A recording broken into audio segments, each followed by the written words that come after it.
السلام علیکم ورحمۃ اللہ وبرکاتہ۔ میں ہوں حافظہ مہک اور آپ دیکھ رہے ہیں تعلیم قرآن آفیشیل۔ کیسے ہیں آپ سب؟ امید کرتی ہوں آپ سب بہت اچھے ہوں گے، خیریت سے ہوں گے۔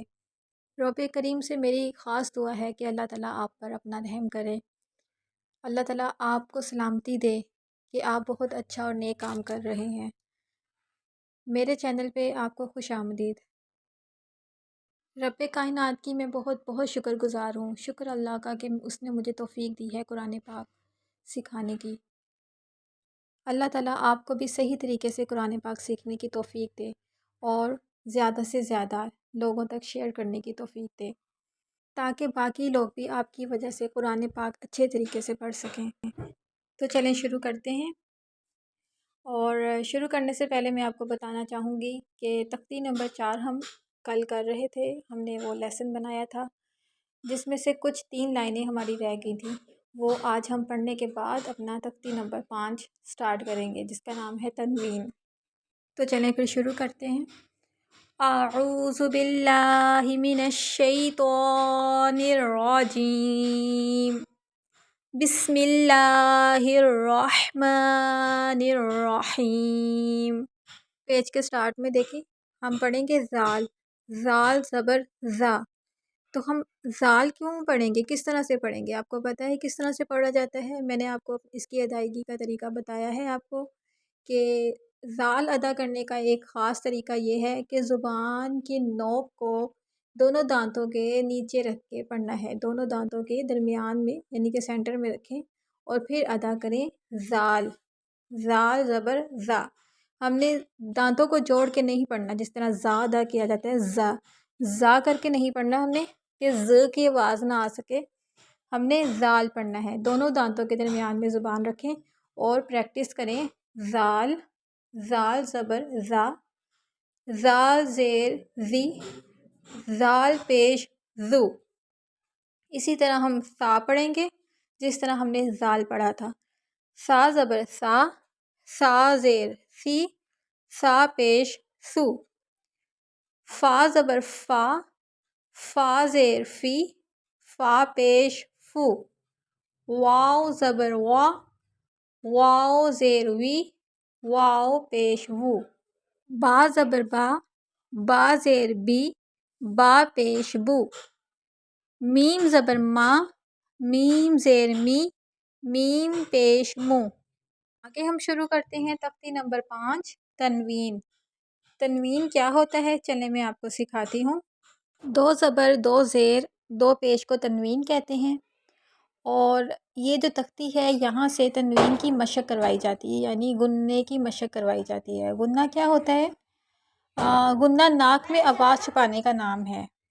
2 زبر 2 زیر اور 2 پیش جب بھی آتا ہے تو گننا کیا جاتا ہے، اور اس کنڈیشن میں گننا نہیں کیا جاتا جب ان لفظ کے آگے یعنی 2 زبر 2 زیر 2 پیش کے آگے حمزہ، ہا، عین ہا، غین خا، لام، را میں سے کوئی لفظ آ جائے تو گننا نہیں ہوگا، اور ان کے علاوہ کوئی حرف آ جائے تو گننا ہوگا۔ گننا کس طرح کرنا ہے یعنی تنوین کس طرح سے پڑھا جائے گا وہ طریقہ میں آپ کو بتا دوں گی، لیکن سمجھ آپ کو تبھی آئے گی جب آپ آگے مشقیں کریں گے۔ میری آپ سے یہ گزارش ہے کہ آپ لیسن دیکھنا چھوڑیے گا نہیں، کیونکہ آگے آگے آپ کے علم میں اور مزید اضافہ ہونے والا ہے، تو انشاءاللہ تعالیٰ آپ سیکھنے کے لیے تیار رہیں۔ تو چلیں ہم شروع کرتے ہیں کہ تنوین کو ہم نے کس طرح سے پڑھنا ہے۔ میم کے اوپر 2 زبر آئیں تو ہم نے من نہیں پڑھنا جیسے کہ پہلے پڑھتے تھے، میم 2 زبر من، یعنی جنہیں تجوید کا نہیں پتہ وہ اسی طرح ہی پڑھتے ہیں۔ صحیح طریقہ ہے میم 2 زبر ماں، ناک میں آواز لے کے جانی ہے آپ نے، میم 2 زبر ماں، میم 2 زیر میاں، میم 2 پیش موں۔ اسے بھی گننا کرنا کہا جاتا ہے۔ ایک گننا وہ تھا جو میں نے پچھلے سبق میں آپ کو سکھایا تھا کہ میم کے اوپر شد ہو تو ہم نے منہ بند کر کے گننا کرنا ہے۔ اب یہاں پہ گننے کا طریقہ دوسرا ہے، میم 2 زبر ماں، میاں، موں۔ اسی طرح باقی الفاظ بھی ہم پڑھنے والے ہیں۔ با 2 زبر باں، باں، با 2 زیر بیاں، با 2 پیش بوں، واو 2 زبر واں، واو دو زیر ویاں، واو دو پیش ووں، فا دو زبر فاں، فا دو زیر فیاں، فا دو پیش فوں، سا دو زبر ساں، سا دو زیر سیاں، سا دو پیش سوں، زال دو زبر زاں، یہاں پہ چھوٹی یہ ہے یعنی کہ یا ہے، اس کو ہم نے نہیں پڑھنا، صرف یہ لکھنے کے لیے ہوتی ہے کیونکہ عربی اسی طرح لکھی جاتی ہے، عربی کے الفاظ میں یہ ساتھ لگتا ہے۔ زال دو زبر زاں، زال دو زیر زیاں، زال دو پیش زوں، زوں، زواں دو زبر زاں، زواں دو زیر زیاں، زواں دو پیش زوں، زال اور زواں یہ ایک طرح سے پڑھا جاتا ہے۔ آگے ہم پڑھیں گے زا، زا دو زبر زاں، زا کو ہم نے دونوں دانتوں کو جوڑ کے پڑھنا ہے۔